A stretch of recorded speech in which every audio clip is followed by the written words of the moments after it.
안녕하세요. 파산관제의 홍인필 변호사입니다. 오늘은 그 면책의 일반적인 그 이론, 의미에 대해 살펴보고요. 마지막으로 이제 간주 면책 신청, 그 다음에 이제 채권자 파산 면책 신청 시, 채권자 파산 신청 시 채무자가 주의해야 할 점에 대해서 마지막에 알아보겠습니다. 채권자 파산 신청이 늘어날 가능성이 있기 때문에 특히 뭐 상속재산 파산도 채권자 파산 신청을 할 수 있고요. 그 다음에 이제 일반 채권자 파산 신청도 좀 있기 때문에 채무자 입장에서는 아주 주의해야 되는 점이 있습니다. 면책의 의미는 개인 파산 절차에서 면책은 자녀 채무에 대한 변제 책임을 면제한다는 것을 의미합니다. 이건 굳이 뭐 법을 모르더라도 내가 면책을 받으면 좋은 거구나 그렇게 생각을 하시면 돼요. 이제 갚을 필요가 없다, 안 갚아도 된다 라는 거를 의미하죠. 법적 성질과 관련하여 채무자 자체가 소멸한다는 채무소멸설과 채무 자체가 소멸한 채무소멸설, 채무자에게 책임을 물을 수 없다는 자연채무설이 대립하나, 이거는 대법원은 과거부터 자연채무설이 입장을 취하고 있습니다. 대법원 2001년 이 판결, 이건 이제 구회사정리법, 지금은 이제 통합도산법이죠.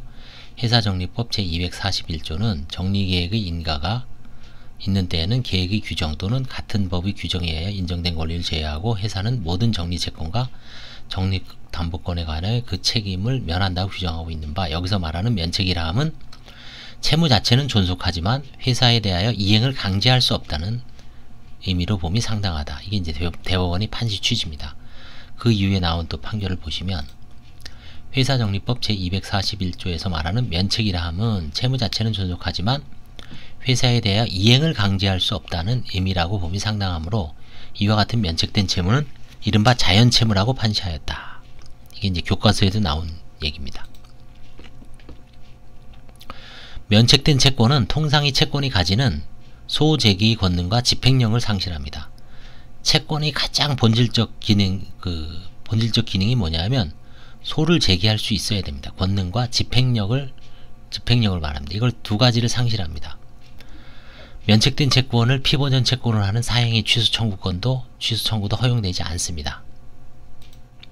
대법원 판결은 채권자 취소권은 채무자의 책임 재산을 보존하기 위한 제도로서 채무자에 대하여 채권을 행사할 수 있음이 전제되어야 할 것인데, 채무자가 파산 절차에서 면책 결정을 받은 데에는 파산 채권을 피보전 채권을 하여 채권자 취소권을 행사하는 것은 그 채권이 채무자 회생 및 파산행위 법률 제566조 단서의 예외 사유에 해당되지 않는 한 허용되지 않는다라고 이제 판시했습니다.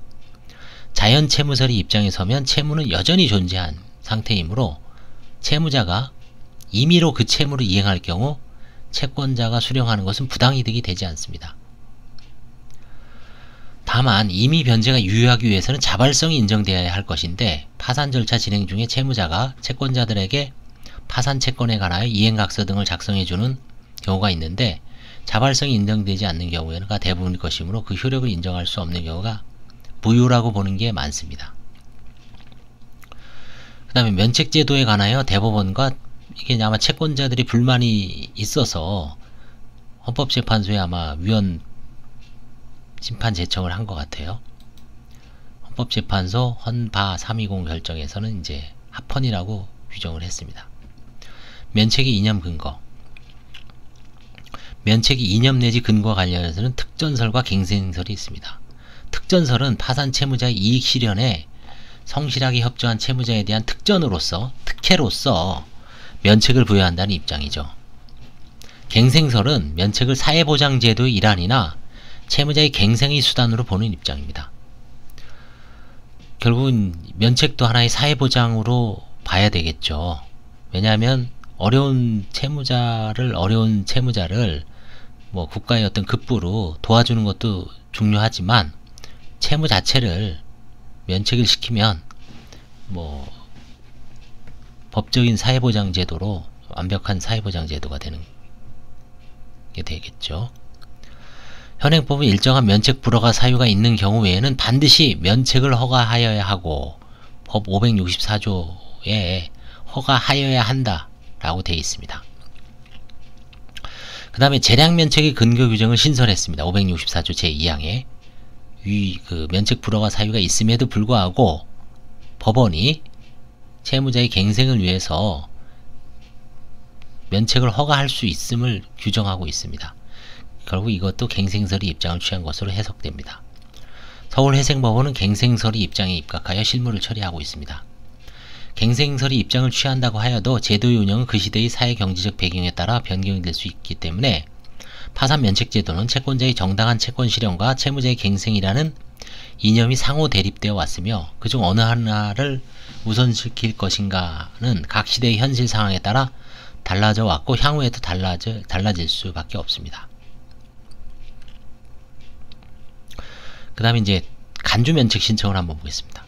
개인인 채무자는 파산 신청일로부터 파산 선고가 확정된 날 이후 1개월 이내에 법원에 면책 신청을 할 수가 있습니다.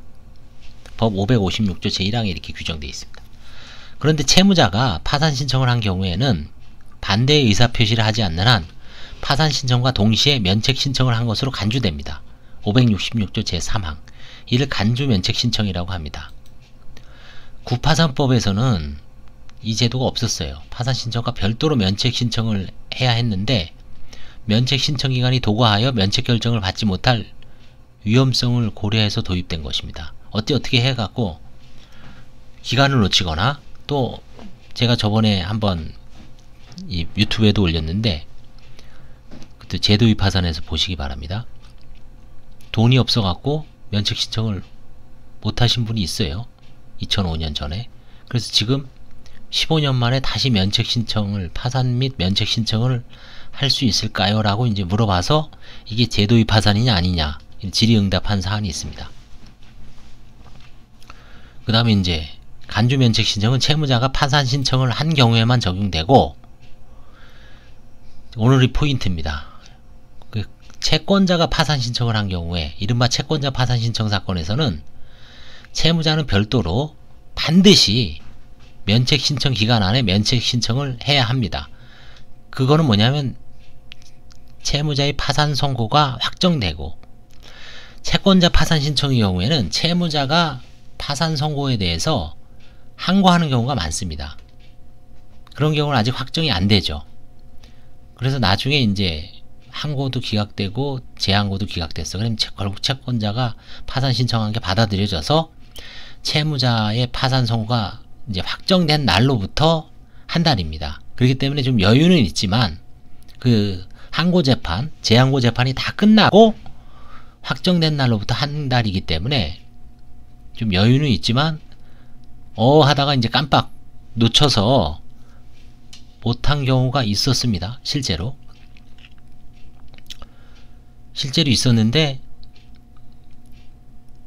그 변호사님 사건이었을 거예요. 채권자가 변호사고 채무자도 변호사고 월급 못 받았다고 퇴직금인가 월급 못 받았다고 새끼 변호사가 그러니까 어쏘 변호사가 고용 변호사가 오너 변호사를 파산 신청을 해서 채권자 파산 신청이죠. 그 변호사님이 항고를 했습니다. 재항고를 했어요. 근데 결국은 이제 파산 선고가 확정이 됐는데 변호사 사무실에서 그 변호사님한테 한 달 이내에 면책 신청을 해야 됩니다 라고 이제 알려줬음에도 불구하고 자존심인지 아니면 뭔지 몰라도 면책 신청을 안 했습니다. 그래서 파산 선고만 확정됐어요. 그래서 면책을 못 받았습니다. 근데 이제 나중에 훗날에 살펴보니까 복권 신청이 들어왔더라고요. 변호사님이. 그래서 복권 신청이라는 건 뭡니까? 결국 그 새끼 변호사, 어쏘 변호사, 고용 변호사하고 합의가 됐던 얘기죠. 적절하게 돈을 다 월급 같은 걸 다 주고 그 복권할 때는 채무를 변제한 증명서를 내야 되거든요. 이 사람 나한테 돈 다 갚았습니다 라고 아마 확인서라든가 각서 이런 걸 써줬겠죠. 그 변호사가. 그러면 다시 복권 신청을 할 수 있습니다. 복권이 일종의 면책이죠. 그래서 결국은 복권에서 이제 면책이 받아들여져서 복권됐습니다. 그런 사안도 있습니다. 그래서 이 채권자 파산 신청에서는 채권자 파산 신청이 지금 유명한 사건이 좀 있습니다. 동양그룹, 언론에도 보던 동양그룹 사건이 있고요. 그 다음에